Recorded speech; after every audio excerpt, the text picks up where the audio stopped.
Hey guys, Jamie Grace here. This is a How-To Tuesday here at the Jamie Grace Show. And because I want to stick with tradition, let's do the theme song, but let's make it real fast so we can just get to the point. So I had a pre-recorded video for today all about, I actually done my hair for today's video and everything, and it was going to be great in my personal opinion.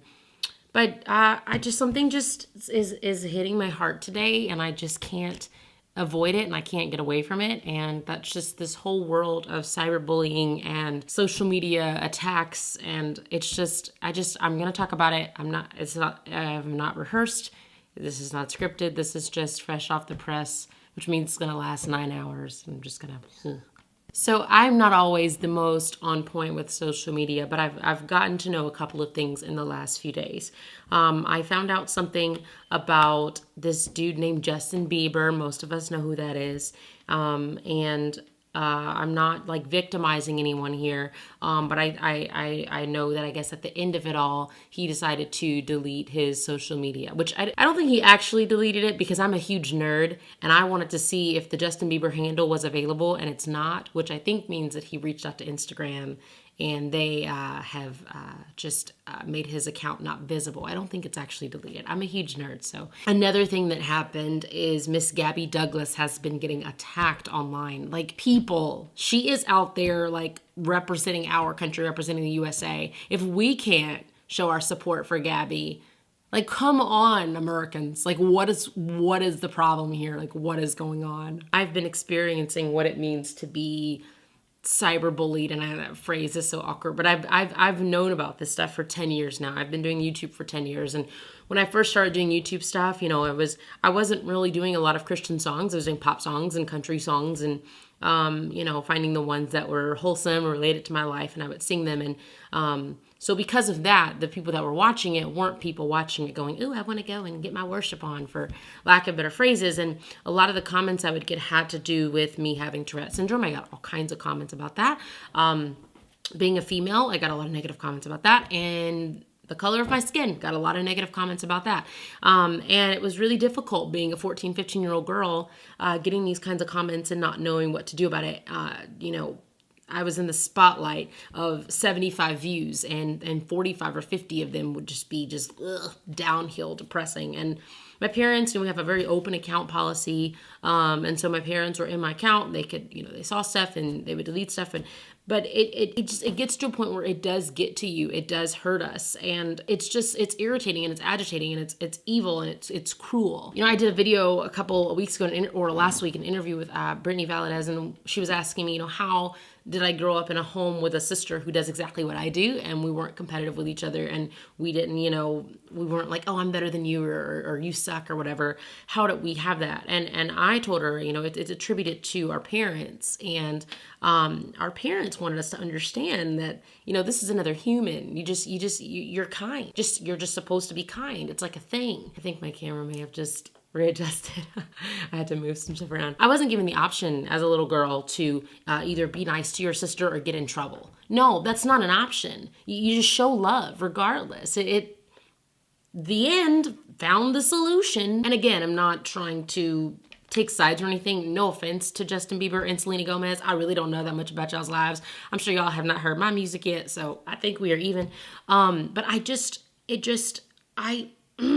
time I do like a live Periscope or like a Facebook Live or any kind of live chat, I always have people that are commenting and they're like, you don't sound good. I don't want to be here. And I'm always like, bye.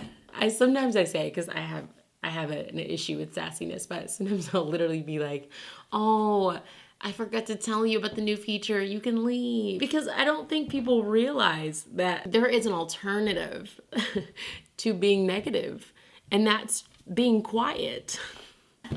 Nobody told them they could hush. Social media is amazing, but unfortunately it's given all of us this idea that we all have an opinion about everything, and that we're supposed to have an opinion about everything, and we're supposed to be able to rant off and speak and be able to give our thoughts. So I saw some picture or something of a track athlete that did a dive to get across the finish line. And all the comments are like, was it wrong? Was it unethical? And I'm not making light of a situation that probably is very hurtful for some people to go through, but the comments were like, is it wrong? Was it unethical? Is it disrespectful? Is it immoral? And I didn't leave a comment because I don't know. I don't know all the rules to track and field. I don't know all of the ethics when it comes to sports. And it's not my place to leave a 9-paragraph, deeply rooted comment about my opinions for the track and field society. Because when I was in track and field, when I was like 9 years old, and we were doing the whole pass the baton thing, when you run around that little oval shaped circle thing,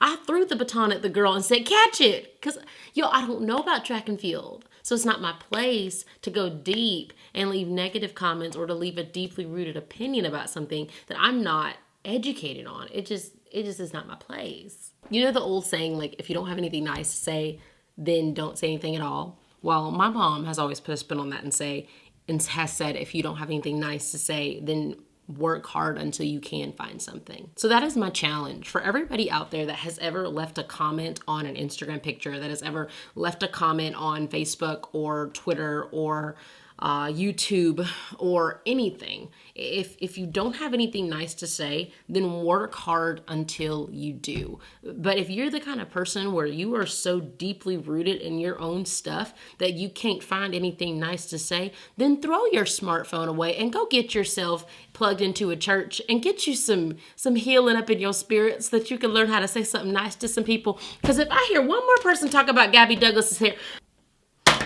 that little girl has better arm muscles than half of America. She does not have to do her hair the way you want her to do her hair. I said this on Twitter, and I'm going to say it on YouTube. Gabby, you are officially invited to the next girls' night with me and my friends, post-Olympics, because we're going to eat pizza. And I think I saw something about you, like, you don't eat pizza during Olympics. Or maybe that was McDonald's. I don't know. Do I sound creepy? I know that. Never mind. Erase all this. Anyways, I'm going to go get some friends first, and then we can... No, I have friends. I have like 3 of them. There will be times in life where things will happen that are maybe immoral, that are unethical, that are inappropriate, that are against the rules, that aren't cool, that aren't okay, that aren't legal. And I fully understand that. I get that for sure. And I understand that we have to take a stand against those things. And if the whole, let's use the track and field example for an example, if that is totally illegal and immoral and unethical and it's like not supposed to happen, then it has to be called out. It does. And it has to be, okay, these are the rules, they were broken, etc., etc., etc. But I don't think that it is necessarily the place for a bunch of angry Facebookers and Instagram commenters to just go in and go deep and rant about how awful people are and how gross they are. Another thing that I recently saw was a picture of Alicia Keys and Miley Cyrus. And a lot of the comments were saying that they used to love Alicia Keys until they saw that she associated herself with Miley, and now they were absolutely disgusted with her. I have said this publicly for a while that I would absolutely love to have coffee with Miss Miley because I would love to encourage her and talk to her and just talk about life and just share some of my experiences with her. Hopefully, maybe it could encourage her in her walk with God, because I know there was a time where she was very passionate about that. So yeah, Miley's not perfect. Okay, none of us are. And there needs to be accountability for her and me and you and all of us, because we are all flawed humans. But I wonder if the time and place to remind of that needed accountability is on a photo of Alicia and Miley, because I wonder if maybe there is accountability being held in that friendship, and if your comments are actually truly being a part of edifying someone's life when they possibly need it the most. I gotta go because I'm leading worship tonight and I need to go and prepare for that. But you guys are amazing people, and I am always so grateful that you watch my YouTube videos and that you check them out. I have videos every day, so it's kind of a lot. I wonder if I can get a sponsorship from Gatorade if I drink this on camera. Get Gatorade. It'll make you choke. I probably won't get a sponsorship from Gatorade now. I said this on my Facebook the other day. I'm a Christian and I want everybody to love Jesus. I do. But I understand that not everybody is going to love him. At least not by me telling him all the time. But even if you don't love Jesus, I want to show genuine love to you, As a Christian, there are guidelines, there's commandments, and there's things to go by. Just like any relationship, there are guidelines. But my social media is not the place where I'm going to dig deep on theology and stuff. Because people will sometimes only hear one part of this video or see one part of a post. And I don't want it to become misconstrued or confusing or make it seem as though I said something that I didn't. When you guys see Jamie Grace, or when you hear Jamie Grace, or when you read something from Jamie Grace, I want to show you what I believe Christ shows us first. And that's love. And I hope that as we go out and comment and tweet and respond and reply and post and blog and vlog, I hope that the first thing that comes to our mind is to show love. If you are a pastor, or you are a leader, or you are someone's accountability partner, there's a different, responsibility that you have to a certain person if they are doing something immoral or illegal or disrespectful or disruptive. And we all have moments where we just kind of need to rant. We just kind of need to let things off our chest of what may be bothering us. And I get that. But my challenge for each and every one of us is to, for today and tomorrow and every day after, that we show love. It's the greatest thing we could possibly do, to go out and show love. I'll see you tomorrow. Bye.